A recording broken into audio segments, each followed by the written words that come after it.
بسم الله الرحمن الرحيم. وما كان المؤمنون لينفروا كافة فلولا نفر من كل فرقة منهم طائفة ليتفقهوا في الدين ولينذروا قومهم إذا رجعوا إليهم لعلهم يحذرون. كتاب بلوغ المرام من أدلة الأحكام للإمام الحافظ أحمد بن علي بن حجر العسقلاني رحمه الله تعالى.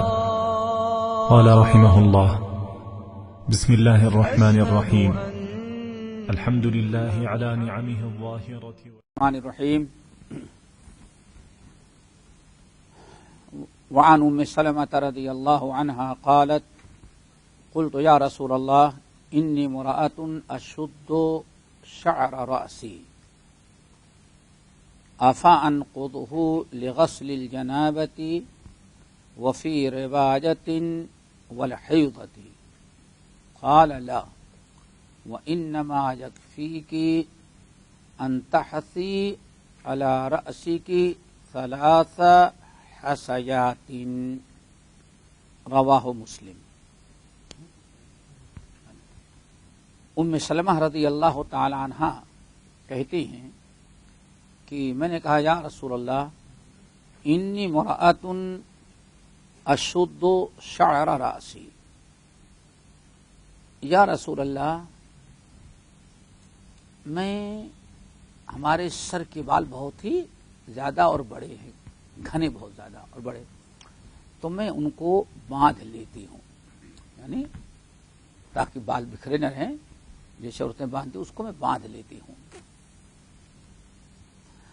افأنقضه لغسل الجنابۃ، تو کیا غسل جنابت کے لیے اس کو میں کھول دوں،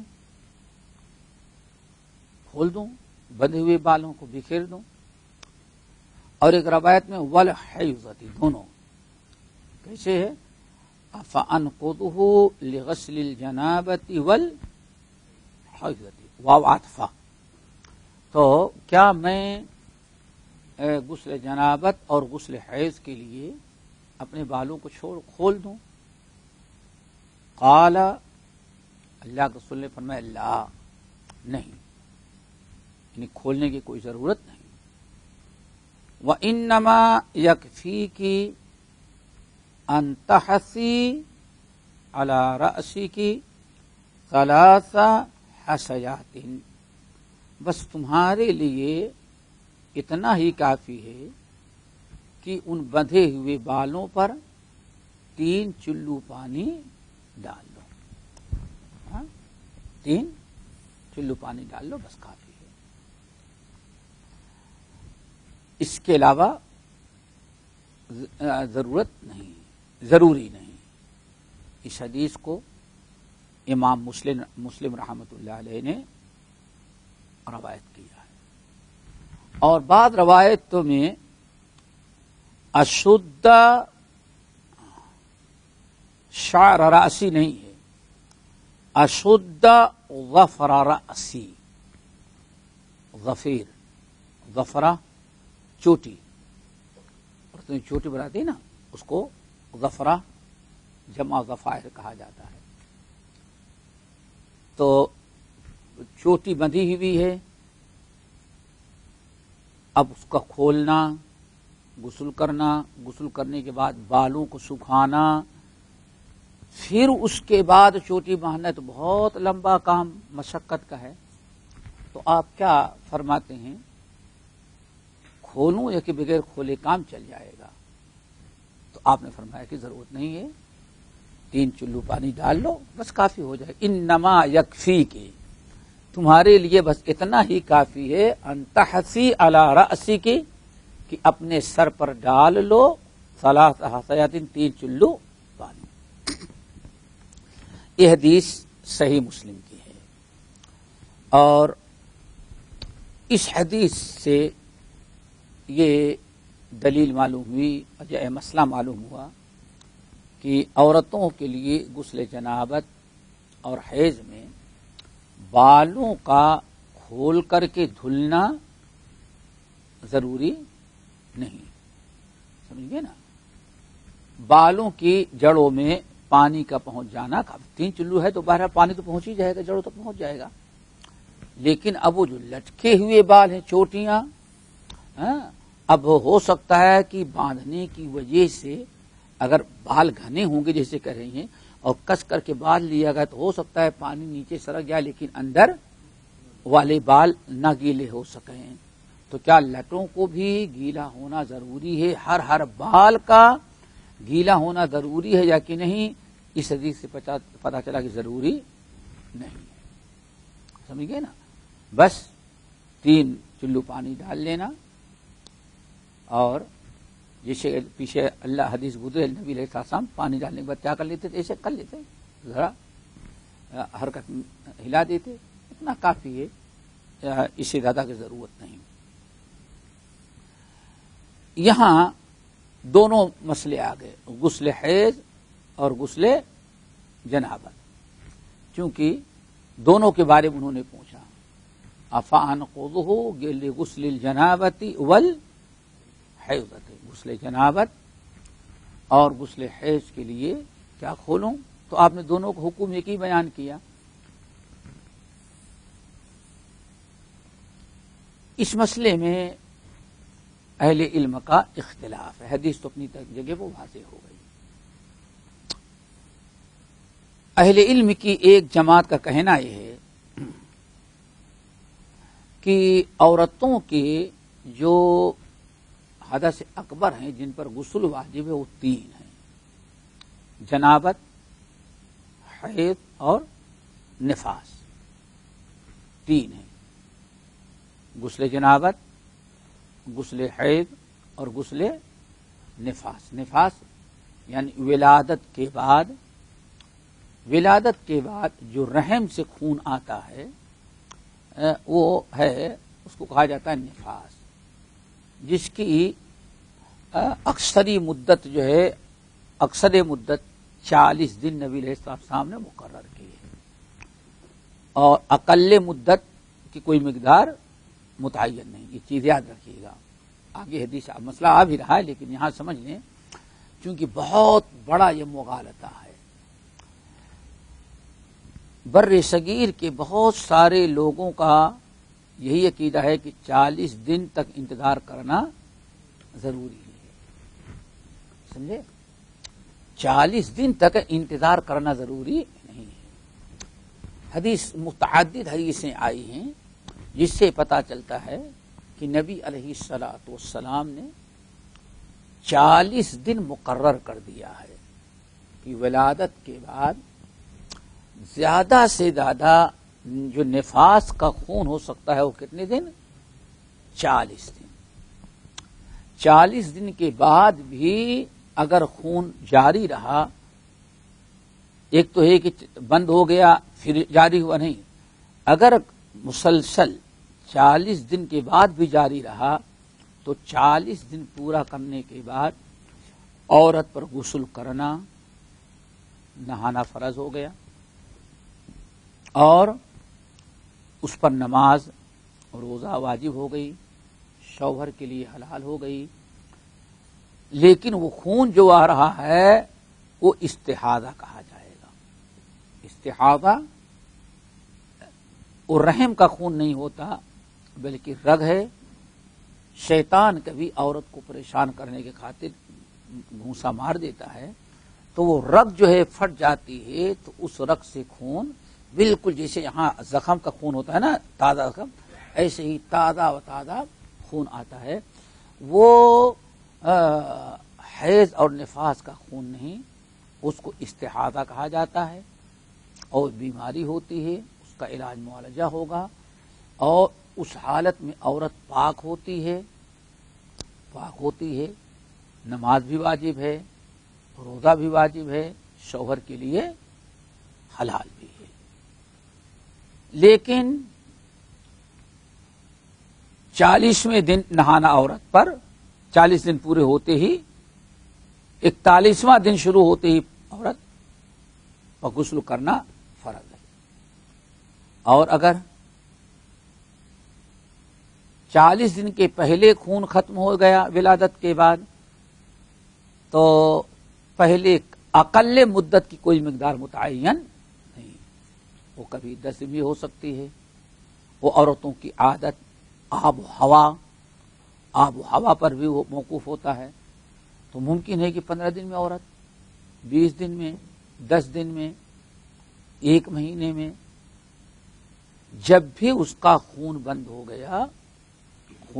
گیا عورت پر غسل کرنا واجب ہے، غسل بھی واجب ہے، اور نماز بھی فرض ہو جائے گی، اور روزہ بھی فرض ہو جاتا ہے، شوہر کے لیے حلال بھی ہو جاتی ہے، چاہے چھلا کیا جائے یا نہ کیا جائے.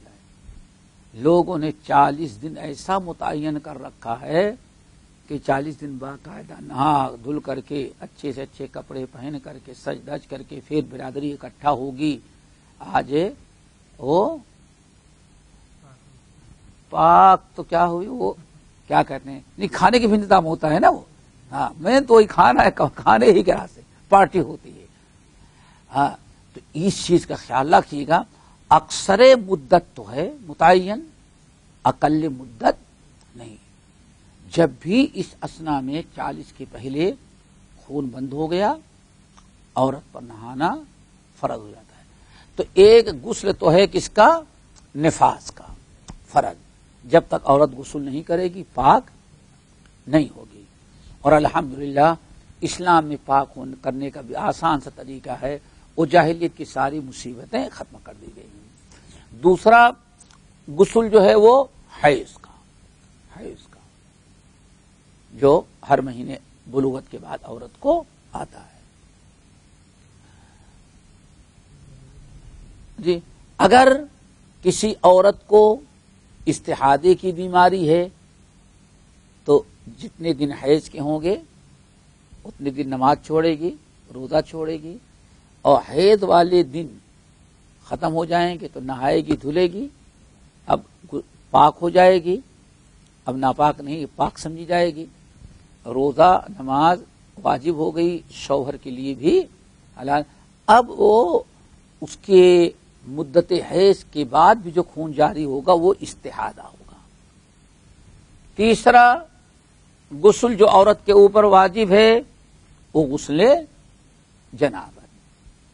تو غسل جنابت کا یہ بحث چل رہی ہے کہ اگر عورت اہل علم کی ایک جماعت تو اس حدیث کے مطابق کہتی ہے وہی ان کا خیال ہے کہ چاہے غسل جنابت ہو یا غسل حیض، عورت کا اپنا گیسو یعنی چوٹی، گیسو کہتے ہیں نا، ارے گیسو دراز نہیں نام سنے ہو، وہ پیچھے پوچھو بتائیں گے، جانتے گیسو دراز؟ اصل کوئی پیر والا نہیں ہے. دلی میں ایک صاحب تھے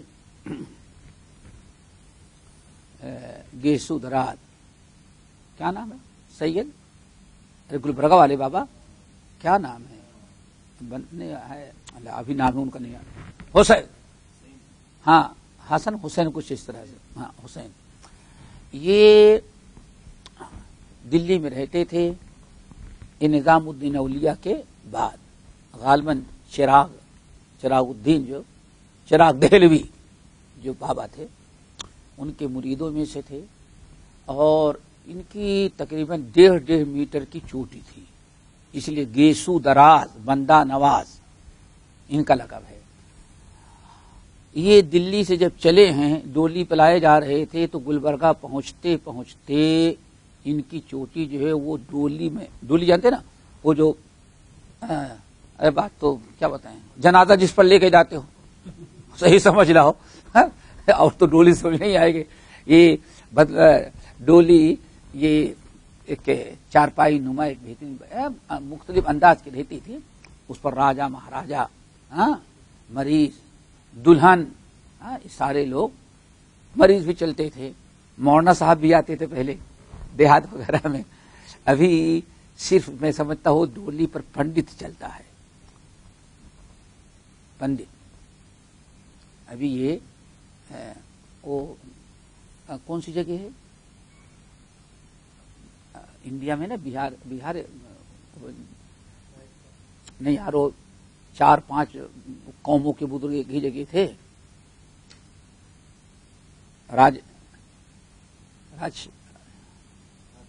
راجگیر، وہاں راجگیر میں مندر اوپر ہے، پنڈت آئے گا نیچے اترے گا تو اب وہاں ڈولیاں رکھی ہیں، کم وقت ڈولی پہ بیٹھے گا پھر اوپر تک لے کے جائیں گے، ورنہ یہ ڈولی کا زمانہ جو ہے ابھی ختم ہو گیا، اب سب انجن والی سواری چاہیے. ہاں سب. تو وہ ڈولی جو تھی اسی گلبرگہ میں جب ان کو اتارا جا رہا تھا تو ان کی اتنی لمبی چوٹی تھی کہ وہ جو لکڑی لے کر کے چلے تو اس میں پھنس گئی تھی، اتارے تو اٹک گئے، وہ جھکے ہی رہ گئے، اٹکی ہی رہ گئے اس میں. تو ان کا لقب ہے گیسو دراز، گیسو دراز بندے نواز. تو یہ بر ہند و پاک کی، بنگلہ دیش کی بھی، یہ جو مشہور درگاہیں ہیں بڑے ٹاپ کی، جن کے ہاں اربوں خربوں کی آمدنی اور کیا کہتے ہیں ہزاروں ایکڑ زمین ان کے لیے ہے، یہ ان میں سے ایک یہ ہے گلبرگہ کی گیسو دراز. دراز کہتے ہیں، گیسو کہتے ہیں فارسی زبان. وہ جو عورتوں کی چوٹی ہوتی ہے نا پیچھے بالوں، اس کو کہتے ہیں گیسو. اور ان کی کرامت تھی گیسو دراز.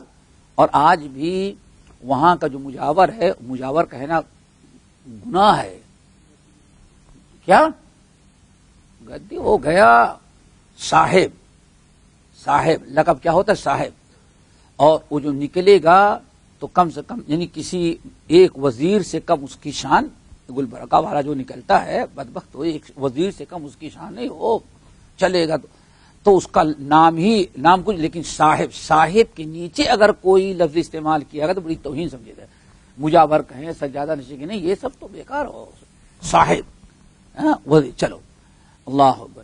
تو یہ گیسو دراد چوٹی آیا.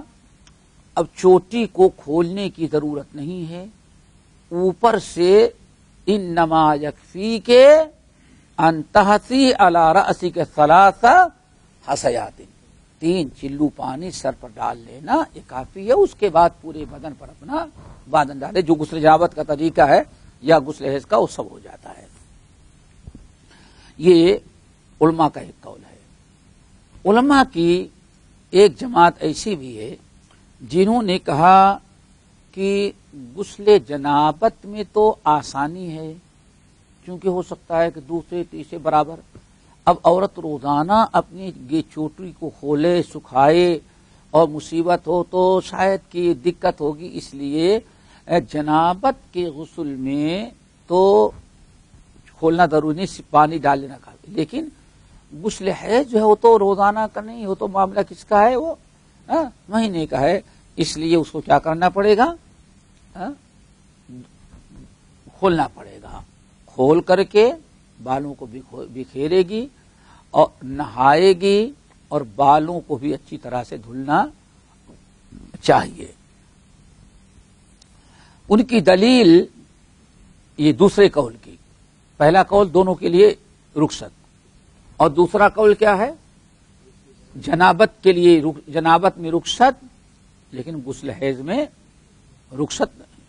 غسل حیض میں بالوں کو کھولنا ہے اور گیلا کرنا ہے. دلیل کیا ہے، ام المومنین عائشہ رضی اللہ تعالی عنہا کی حدیث، جس کو امام احمد اور امام ابن ماجہ، امام احمد اور امام ابن ماجہ رحمہم اللہ نے نقل کیا ہے کہ اللہ نے فرمایا، عائشہ انقضی شعرکی واغتسلی، عائشہ انقضی شعرکی واغتسلی، اپنے بالوں کو کھول دو اور غسل کرو. دیکھیں بالوں کے کھولنے کا حکم دیا گیا. یہاں پوری حدیث روایت نہیں کیا ہے، حدیث کا صرف ایک جملہ جو محلے یعنی جس کی ضرورت تھی، جو محلے استشہاد ان قضی یا عائشہ تو ان قضی شعر کی، اپنے بالوں کو، یعنی مراد سر کے بال، اپنے سر کے بالوں کو کھول دو اور وغتسلی، پھر غسل کرو۔ حدیث کہاں کی ہے؟ اور احمد، مسند احمد، اور یہ غسل حیض کے لیے ہے، جنابت کے لیے نہیں ہے۔ کیوں؟ یہ لوگ دلیل پکڑ رہے ہیں، کون سے لوگ؟ جو کہتے ہیں جنابت میں رخصت ہے، حیض میں کھولنا ضروری ہے، حیض میں کھولنا ضروری ہے۔ حدیث اصل کیسی ہے اس کو ذرا سمجھیں۔ حجۃ الوداع میں رسول اللہ صلی اللہ علیہ وسلم جب حج کے لیے نکلے تو ازواج مطہرات ساتھ تھیں۔ راستے میں ام المومنین عائشہ رضی اللہ تعالی عنہا کا کہ ایام کے وقت آئے، حیض شروع ہو گیا، حائضہ ہو گئی، سمجھ گئے نا؟ اور اب حالت حیض میں احرام تو باندھ لیا اور حج تمتع کی نیت سے نکلی تھی، مکہ پہنچ کر کے عمرہ کرنا تھا، لیکن مکے پہنچ گئیں، انتظار کر رہی ہے، طہارت حاصل نہیں ہوئی، یہاں تک کہ کہاں جانا پڑ گیا؟ حج کے لیے عرفات۔ تو اب احرام ابھی تو ناپاک تھی، لیکن غسل کرنا پڑ رہا تھا ان کو، تو اللہ رسول نے کیا فرمایا تھا؟ عائشہ تم اگر غسل کر رہی ہو تو ان قضی شعر کی، تم اپنے بالوں کو کھول لو، غسل کر لو۔ آئی بات سمجھے؟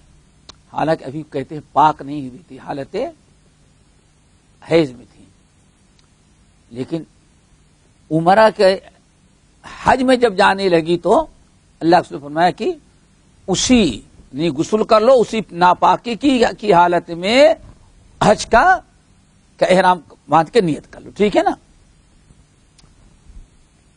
تو وقت اصلی دیکھیں، یہاں غسل حیض تھا اور نبی علیہ السلام نے ان کو کس چیز کا حکم دیا؟ بال کھولنے کا حکم دیا۔ آ رہی بات سمجھے نا؟ اس سے پتا چل گیا کہ غسل حیض میں بالوں کا کھولنا ضروری ہے۔ لیکن یہاں دو چیزیں ہیں اس حدیث کے متعلق، وہ پہلے اچھی طرح سے سمجھیں۔ نمبر ایک، نبی علیہ الصلوۃ والسلام نے ان کو غسل کی اجازت تو دیا، لیکن یہ ابھی پاک تو نہیں ہوئی تھی، غسل حیض نہیں تھا، بلکہ کیا تھا؟ غسل احرام۔ نہیں سمجھے کیا تھا؟ غسل حیض تو نہیں ہوا، نہیں سمجھایا۔ غسل حیض کس کو کہیں گے؟ حیض ختم ہو جانے کے بعد، یہاں تو بھی ختم ہی نہیں ہوا تھا، احرام باندھنے کے لیے اللہ کے رسول فرمایا تو غسل کر لو۔ ہاں، تو اس کا مطلب کہ تو پاکی کا نہیں تھا، بلکہ کیا تھا؟ ایک قسم کا احرام۔ ایک وجہ یہ آئی بات سمجھ میں؟ اس لیے جب غسل حیض ہی نہیں تھا تو غسل حیض میں بالوں کے کھولنے کی دلیل تو نہیں بن سکتی، یہ سمجھیے نا؟ چونکہ ایک غسل طہارت نہیں بلکہ ایک رسم پوری کرنی، غسل احرام۔ نمبر دو، جو مکمل حدیث ہے اس میں یہ جملہ جو ہے مسند احمد اور ابن ماجہ کے اندر جو مطول حدیث ہے بڑی، اس کے اندر یہ جملہ جو ہے اس پر محدثین کا کلام ہے کہ حدیث کا حصہ نبی علیہ السلام کا فرمان نہیں ہے۔ کیا کہیں گے اس کو؟ مدرج یا شاذ کہیں گے۔ کیا یعنی کیا مطلب؟ سیکا راویوں نے جو روایت کیا ہے اس حدیث میں اس روایت میں یہ الفاظ نہیں ہے، اسی لیے امام احمد بن حنبل اور امام ابن رجب حنبلی اور بہت سارے محدثین نے ان الفاظ کو صحیح قرار نہیں دیا ہے. ٹھیک ہے نا؟ آگے بات سمجھ میں؟ دو ہو گئے. اور بعض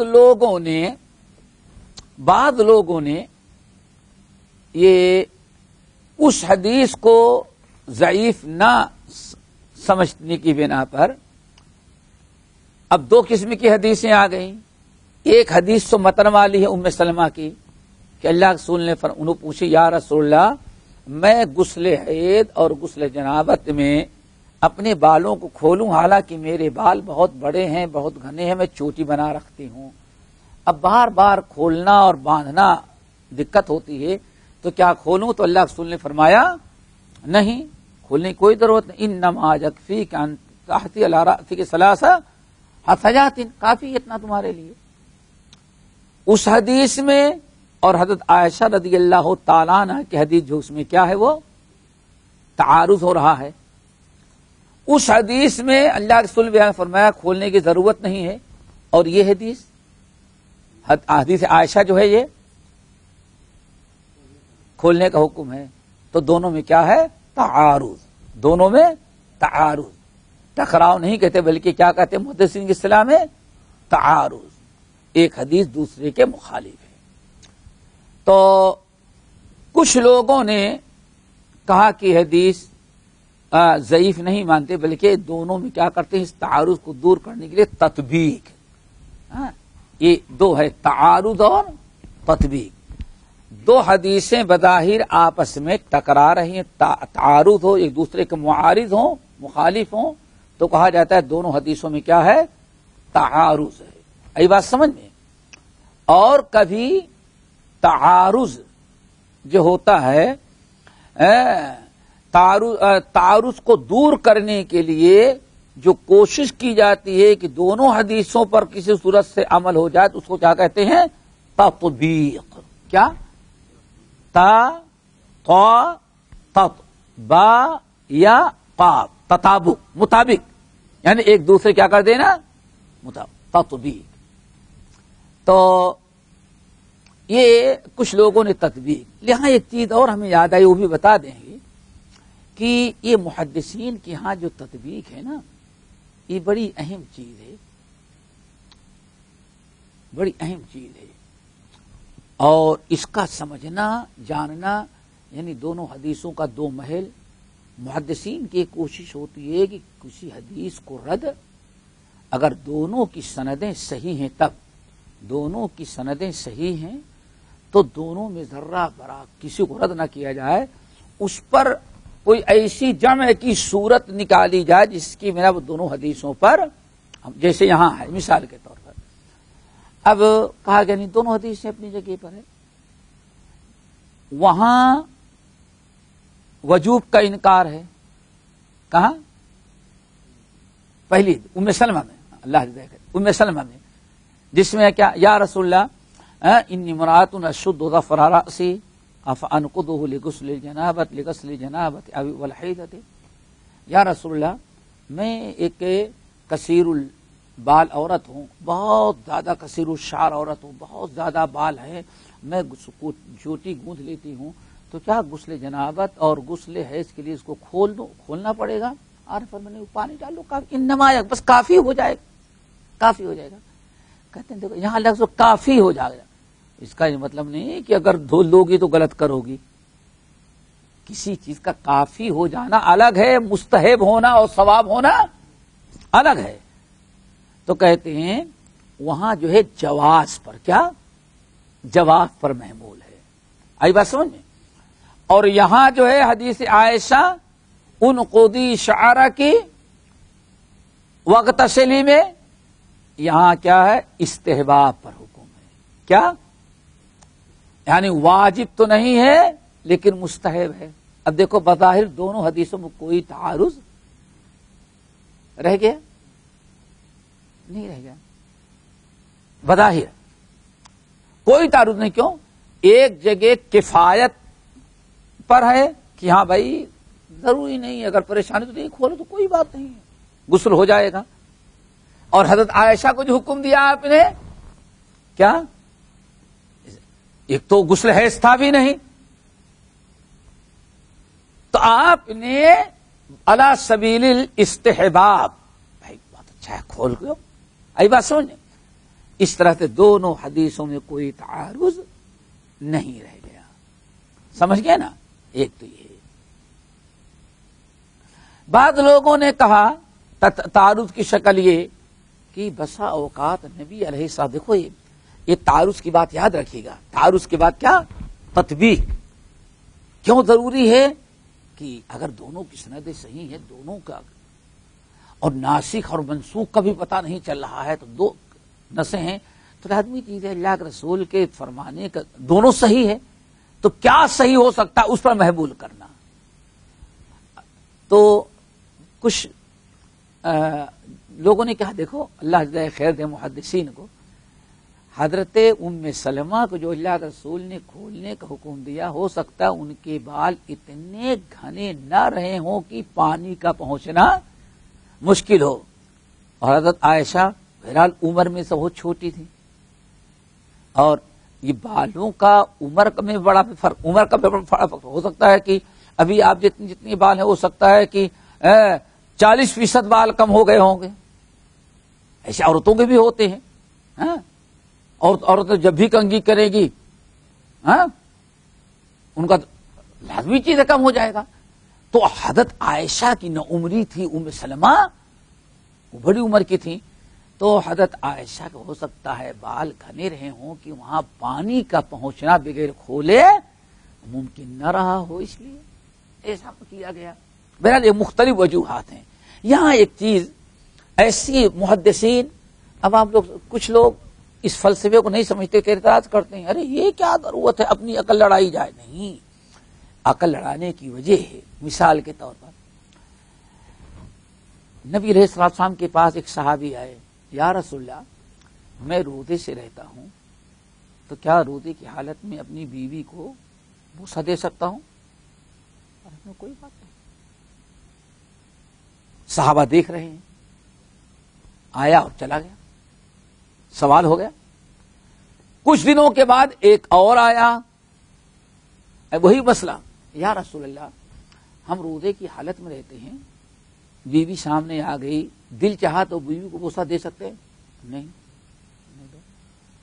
اب صحابہ جو دیکھ رہے تھے انہوں نے کیا کہا؟ اللہ فرمان تو دونوں ہے، لیکن دو شخص، اگر ایک ہی آیا پوچھا کر سکتا ہوں، ہاں ہاں بوسہ لے سکتے ہو، پھر دوبارہ پوچھتا نہیں لے سکتے، تب کہا جاتا دارو۔ لیکن یہاں دو کو، پہلا آیا ہاں کوئی حرج نہیں، کچھ دنوں کے بعد ایک دوسرا آیا تو نہیں، بالکل نہیں۔ اب اگر جائز ہے تو دونوں کے لیے، ناجائز ہے تو دونوں کے لیے۔ لیکن بتا صحابی کیا کہتے ہیں؟ پہلا جو آیا تھا وہ جوان نہیں تھا، دوسرا جو تھا مرداز تھا۔ پہلے کو اس لیے اجازت دی کہ وہ بوس کنار کے بعد بھی کنٹرول کر سکتا تھا، اور اللہ جو دوسرا آیا تھا جوان تھا، اس کو اجازت نہیں دی کہ کہیں ایسا نہ ہو کہ ہاں اس کے بعد اگلا قدم اٹھائے تو روزہ خراب ہو جائے۔ تو بسا اوقات ایسی ضرورت پڑتی ہے، سمجھ گئے نا؟ نبی علیہ السلام کے سامنے ایک شخص آیا، ایک مثال اور دیں، ایک شخص آیا،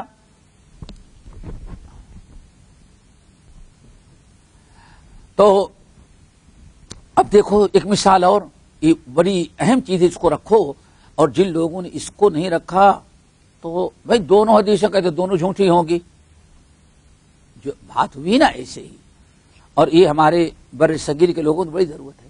اب دیکھو ایک شخص آیا، یا رسول اللہ ای الاعمال افضل، سب سے اچھا عمل کیا ہے؟ آپ نے فرمایا الصلاۃ لوقتہا، سب سے افضل نماز کیا ہے؟ اب عمل کیا ہے؟ اول وقت نماز پڑھنا۔ ایک دوسرا آیا، یا رسول ای الاعمال افضل، سب سے اچھا عمل، آپ نے فرمایا ماں باپ کی خدمت کرنا۔ ایسے بہت سارے سوالات ہوئے، ہر ایک کو آپ نے جواب میں الگ رکھ دیا۔ اب ایک ہی ہوگا نا، اب لازمی چیز ہے، نماز سے افضل عمل تو کوئی نہیں ہو سکتا، لیکن وجہ کیا کی جاتی ہے کہ اس کو کہا جاتا ہے حکمت۔ کیا حکمت؟ وقت کا لحاظ، ٹائم کا لحاظ. جب ایک شخص آیا یا رسول اللہ سب سے افضل عمل کیا ہے، تو آپ کے علم میں یا لوگوں کو بتلایا گیا کہ یہ نماز میں ذرا سے کیا کرتا ہے، تو اس کے حق میں سب سے بڑا عمل کیا تھا. ایک شخص آیا نوجوان، سب کچھ ماشاءاللہ بہت اچھا ہے، لیکن ماں باپ کی کوئی بات نہیں. حالانکہ نماز سے بڑی چیز تو نہیں نا ہے، لیکن اس نے پوچھا تو اس کے حالات کو سامنے رکھتے ہوئے اللہ کے رسول نے کیا جواب دیا، برل. یہ جوابات مختلف ہوتے ہیں. اس طرح سے بہت ساری چیزیں ہیں. ہمیں بات یاد آئی کہ ہمارے بر صغیر میں کچھ لوگ پیدا ہوئے، عالم بھی بنے، اچھی صلاحیت والے، لیکن حدیث رسول پر مکمل مہارت نہ ہونے کی بنا پر، یا اچھے استاد سے کوئی محدث یا حدیث پڑھانے والا اچھا استاد نہ ملا، تو اور منطق اور فلسفے یا عقلیات کا علم تھا، تو انہوں نے بہت ساری حدیثوں کا انکار کرنا شروع. جب دو حدیثیں ٹکراتی ہوئی نظر آئیں تو انکار کر دیا. بہت سارے انہی میں سے کہا جاتا ہے حمید الدین فراحی رحمت اللہ علیہ. یہ یو پی اعظم گڑھ کے رہنے والے تھے. اللہ اکبر، نام شاید سنا ہوگا، کیونکہ ایک ٹولہ ایسا ہے جو بہت ان کے نظریات اور افکار کو لوگ سنتے ہیں. اور کبھی اگر آپ لوگوں کو موقع ملے تو ایک کتاب کا نام بتا دیتا ہوں، اس کو ضرور پڑھیں. حجیت حدیث. حجیت حدیث، یہ شیخ الحدیث مولانا محمد اسماعیل صاحب گجرانوالا کی کتاب ہے، حجیت حدیث.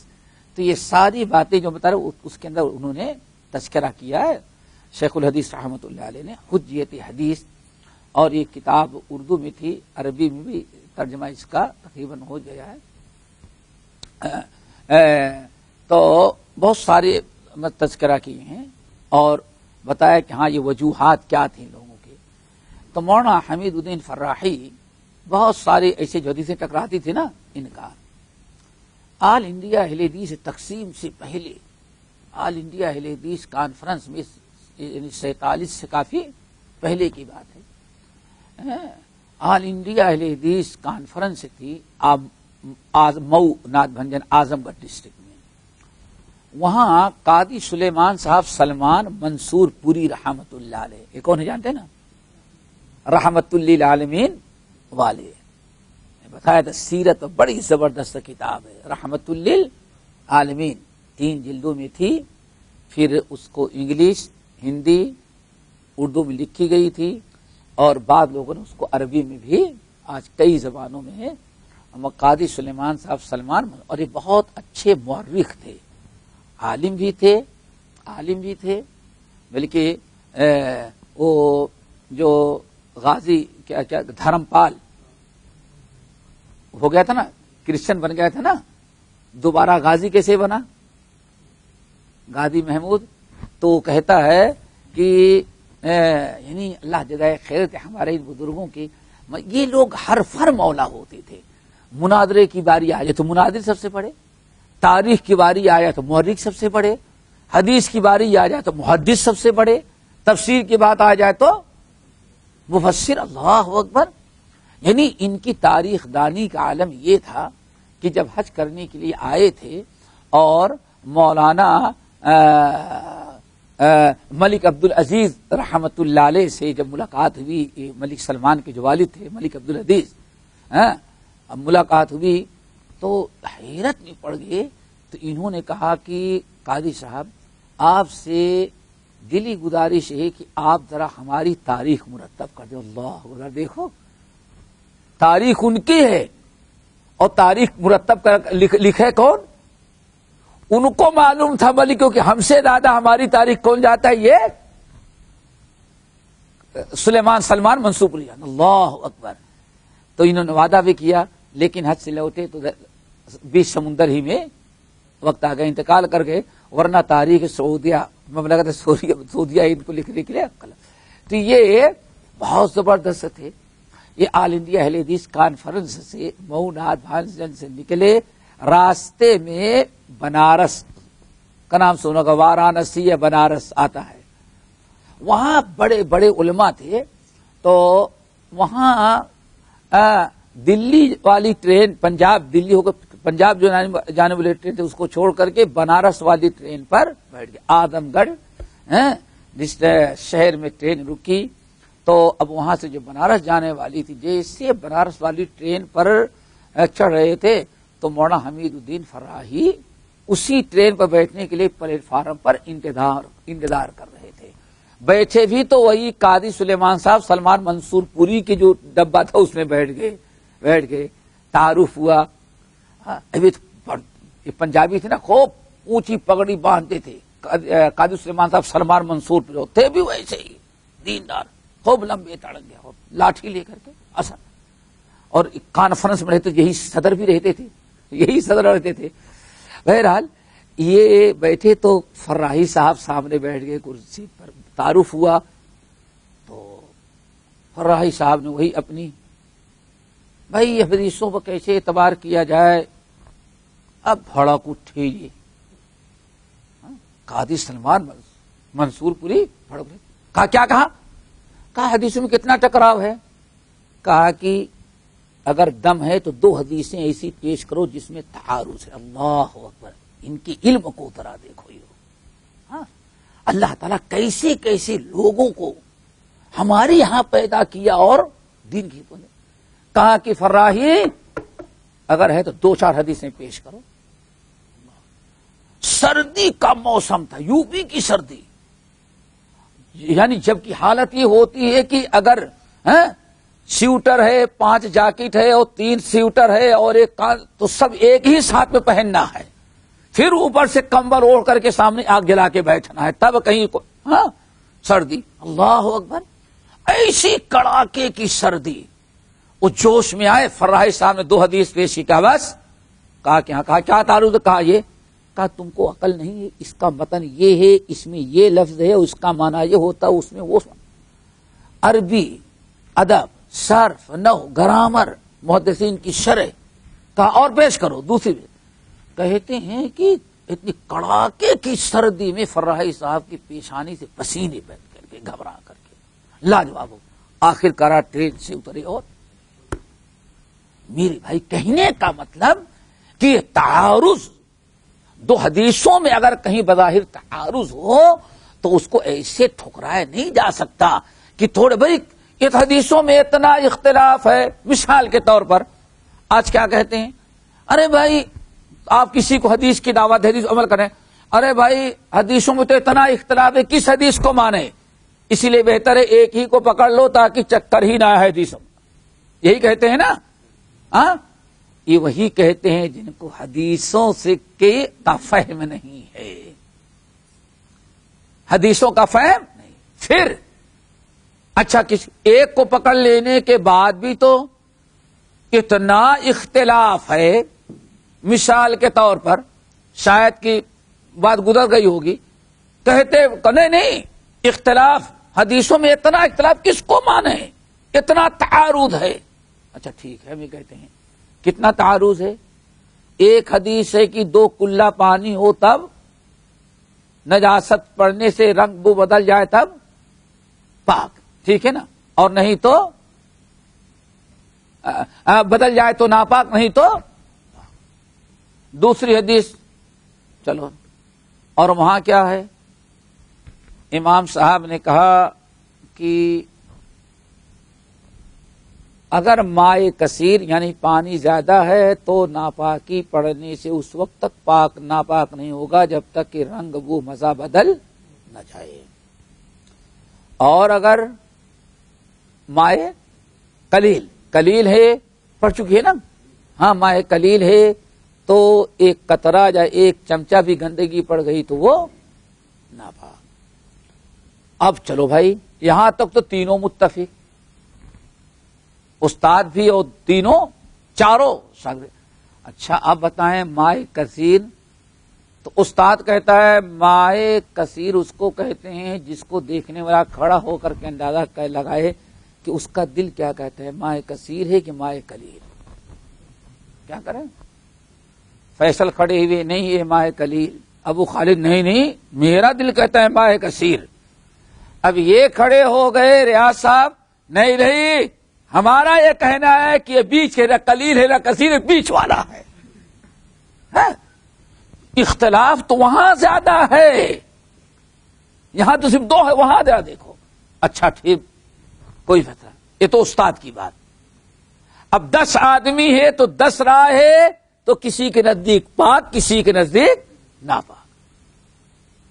اب آخر میں دوسرا استاد آیا، اس نے کہا کہ اصل میں ایسا ہے، دوسرا شاگرد، بڑا پہلا شاگرد ہے، کہا کہ نہیں، ماء کثیر اور ماء قلیل کا یہ ہے کہ ایک طرف یہاں بیٹھ کر کے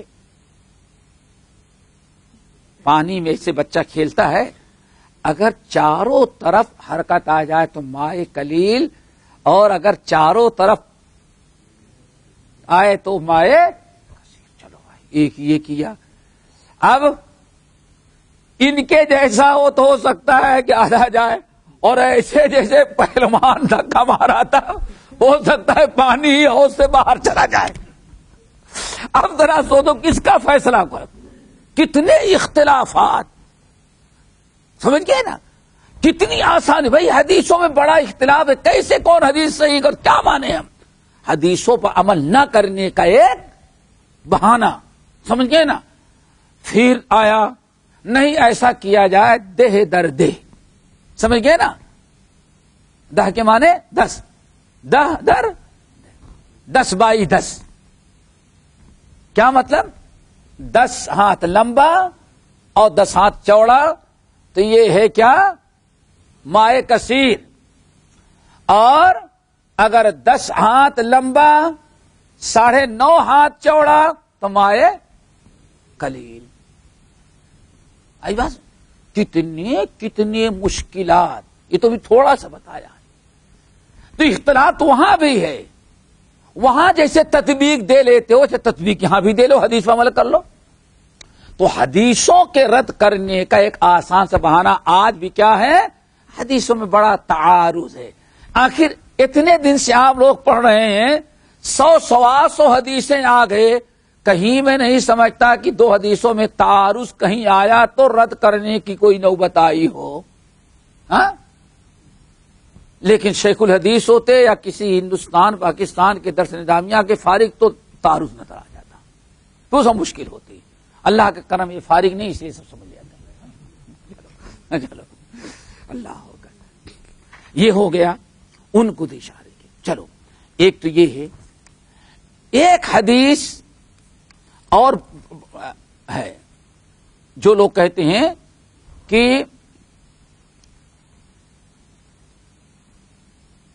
آگے حدیث آ رہی ہے، ایک دوسری حدیث وہ یہ ہے کہ بہرحال ہر حال میں بالوں کا تر کر لینا کافی ہے، چمڑے تک پہنچا لینا کھولنا ضروری نہیں۔ ان کی دلیل کیا ہے؟ ایک حدیث، بل الشعر وانق البشر، بالوں کو تر کر لو، جڑوں کو گیلے کر لو، بس اتنا ہی کافی ہے۔ لیکن یہ حدیث اصل میں باتفاق علماء ضعیف ہے، ناقابل قبول ہے، جس کی تفصیل آگے آتی۔ ہاں، ایک حدیث ضرور یہاں موجود ہے جس سے کہا جاتا ہے کہ نبی علیہ الصلاۃ والسلام نے دھلنے کا حکم دیا، سمجھ گئے نا؟ یعنی بالوں کو کھولنے کا حکم دیا۔ مین حدیث ام سلمہ ہے جو صحیح مسلم کے ہے، جس میں ضعف کا کوئی چانس نہیں۔ ابھی آپ نے دیکھا حدیث عائشہ، وہ بھی مخدوش، اور اس کے بعد دوسری حدیث بل الشعر، وہ بھی تمام محدثین کے نزدیک قابل قبول نہیں۔ ایک تیسری حدیث اور ہے جس کو امام دارقطنی رحمت اللہ علیہ نے سنن میں افراد میں، اور طبرانی نے، خطیب نے، اور اسی طرح سے ضیاء المقدسی رحمت اللہ علیہ وغیرہ نے نقل کیا۔ وہ کیا ہے؟ انس رضی اللہ تعالیٰ عنہ کہتے ہیں کہ رسول اللہ صلی اللہ علیہ وسلم نے ارشاد فرمایا اذا اغتسلت المرأة من حیضها نقضت شعرها نقضا. یہ حدیث ہے جس میں حائضہ جنابت کے نہیں حائضہ عورت کے لیے بال کھولنے کا غسل حیض میں حکم دیا گیا ہے. کیا ہے؟ اللہ کے رسول نے فرمایا جب عورت حیض کا غسل کرے تو نقضت شعرها نقضا، اپنے بالوں کو خوب اچھی طرح سے کھول دے، وہ بھی اچھی طرح سے، ایسا نہیں کہ ہاتھ بال جڑے رہ جائیں تاکہ دھلنے میں جائے. غسلت بختمی و اشنان، اور ختمی اور اشنان یعنی صابن یا اس زمانے میں جو مٹی وغیرہ کچھ ایسا پاؤڈر جس سے بالوں کی خوب صفائی ہو جائے اس سے اپنے بالوں کو صاف کرے. وَإِنِ اغْتَسَلَتْ مِنْ جَنَابَةٍ، اور اگر غسل جنابت کرے تو صبت علی رأسها صباً، اپنے سروں پر اچھی طرح سے پانی ڈال کر کے بالوں کو نچوڑ دے، کھولنے کی ضرورت نہیں ہے. آئی یہ ایسی حدیث ہے جس میں دونوں کے میں تفریق ہے. غسل حیض میں عورت کو اچھی طرح سے بالوں کے کھولنے کا حکم دیا گیا، بلکہ اللہ کے رسول نے ارشاد فرمایا کہ کھولے اچھی طرح سے، بکھیر دے، اور پھر اس کے ساتھ ضروری ہے کہ صابن یا کچھ پاؤڈر یا اور بالوں کو صاف کر دینے والی چیز کو کیا کرے، وہ استعمال کرے. آئی بات سمجھے؟ لیکن غسل جنابت ہے تو صرف اوپر سے پانی اچھی طرح سے ڈال کر کے ذرا رگڑ دے، اور پھر چوٹی جو بال بندھے ہوئے اس کو اچھی طرح سے نچوڑ دے تاکہ پانی گر جائے اور تو کوئی تکلیف نہ ہو. یہ ہے، سمجھ گئے نا؟ یہ حدیث، اس حدیث کو میں نے کہا دارقطنی افراد میں، طبرانی اپنے موجم میں، امام خطیب اپنی تاریخ بغداد میں، اور یہ تو ہی ہیں. اور سب سے بڑی چیز ہے کہ ضیاء المقدسی رحمت اللہ علیہ اپنی مختارات میں، اس سے پہلے میں نے بتایا تھا کہ ضیاء مقدسی کی جو کتاب المختارات ہے اس کی بڑی اہمیت ہے. اہمیت اس طرح سے ہے کیونکہ انہوں نے اس کتاب کے لکھنے میں اس شرط کا اعلان کیا کہ صرف صحیح حدیثیں اس میں نقل کریں گے. اس لیے جیسے صحیح ابن خزیمہ، صحیح ابن حبان، ویسے کہ صحیح المختارہ کہی جاتی ہے. سمجھے نا؟ تو امام مقدسی نے مختارہ کے اندر اس کو نقل کیا، اس کا مطلب کہ ان کے نزدیک حدیث کیا ہے، یہ صحیح ہے. اگر یہ حدیث تسلیم کر لی جائے تو بات بالکل واضح ہو جاتی ہے کہ جنابت اور حیض کے غسل میں فرق ہوگا.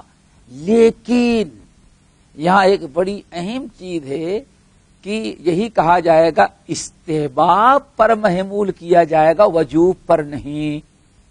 نہیں سمجھے؟ اللہ کے رسول نے کیا فرمایا؟ جب حائضہ عورت غسل کرے تو چاہیے کہ نقضت شعرها نقضا، اپنے بالوں کو خوب اچھی طرح سے بکھیرے. آئی بات سمجھ میں؟ اور اگر جنابت کا غسل ہے تو پانی اچھی طرح سے ڈال کر کے بالوں کو نچوڑ لے. دونوں میں فرق ہے. لیکن یہاں بھی بال کھولنے کے وجوب پر استدلال کرنا درست نہیں ہوگا. کیوں؟ اس لیے کہ اللہ کے رسول نے بالوں کو کھولنے کا بھی حکم دیا، صابن اور کوئی اور دوا بھی استعمال کرنے. حالانکہ صابن کا استعمال کرنا اور کوئی پاؤڈر استعمال کرنا یہ ضروری نہیں. اس کا مطلب ہے کہ اللہ کے رسول نے خوب اچھی طرح سے، چونکہ ہو سکتا ہے کہ حالت حیض میں بسا اوقات طبی نقطۂ نظر سے نہانا مضر ہوتا ہے، نہانا مضر ہوتا ہے، اس لیے بہت سارے ڈاکٹر منع کرتے ہیں. وہ حالات ایسے ہوتے ہیں کہ نہانا اس میں بسا اوقات کبھی کچھ ایسا نظام ڈاکٹر کہتے ہیں ہوتا ہے کہ ہو سکتا ہے ٹھنڈی لگ جائے تو جو فطری طور پر آ رہا ہے، خون آ رہا ہے، اس کو بند ہو جانے کا بھی یا رک جانے کا ڈر ہوتا ہے، تو ممکن ہے کہ عربوں میں بھی یہ چیز رائج رہی ہو۔ اب لازمی چیز ہے، ایک عورت اگر نہانے میں 2-4 دن تاخیر کر دے کوئی انسان، تو اس کے بالوں کی اور کیا کہتے ہیں، وہ بھی اس زمانے میں جہاں گرمی ہے تو پسینہ ہی پسینہ، پنکھے تک نہیں تو بدبو ہے، اور بہت ساری چیزیں ہو سکتی ہیں۔ اسی لیے ممکن ہے کہ نبی علیہ السلام نے بالوں میں صابن وغیرہ استعمال کرنے کا حکم دیا تھا، تاکہ وہ اچھی طرح سے نظافت ہو جائے، کسی بھی قسم کی کوئی گندگی یا میل کچیل باقی نہیں، لیکن واجب نہیں ہے۔ یہ قرینہ ہے، اس بات کی دلیل ہے کہ بالوں کا کھولنا بھی واجب نہیں، کیوں؟ اگر بالوں کا کھولنا واجب ہوتا تو جیسے بالوں کے کھولنے کا حکم دیا، صابن اور پاؤڈر استعمال کرنے کا بھی حکم دیا۔ حالانکہ باجماع امت صابن وغیرہ استعمال کرنا نظافت کے لیے تو ہے، لیکن واجبات میں سے نہیں۔ اسی لیے اس حدیث کا مطلب کیا ہوگا؟ ہاں، غسل حیض میں بہتر یہی ہے کہ بالوں کو کھول لے، سمجھ گئے نا، اچھی طرح سے بکھیر دے، اچھی طرح سے صابن وغیرہ سے دھل لے۔ لیکن غسل جنابت چونکہ واحد دن کا معاملہ ہوتا ہے، تو اس میں بار بار کھولنے سے عورت مشقت میں پڑ جاتی، اس لیے اللہ تعالیٰ نے اس کو اجازت دی ہے، اللہ کے رسول نے من جانب اللہ اسلام میں، تو اس کو اگر نہیں بھی کھولے گی تو کام چل جائے گا۔ بس باقی انشاءاللہ اگلے میں سبحانک اللہم وبحمدک اشہد ان لا الہ الا انت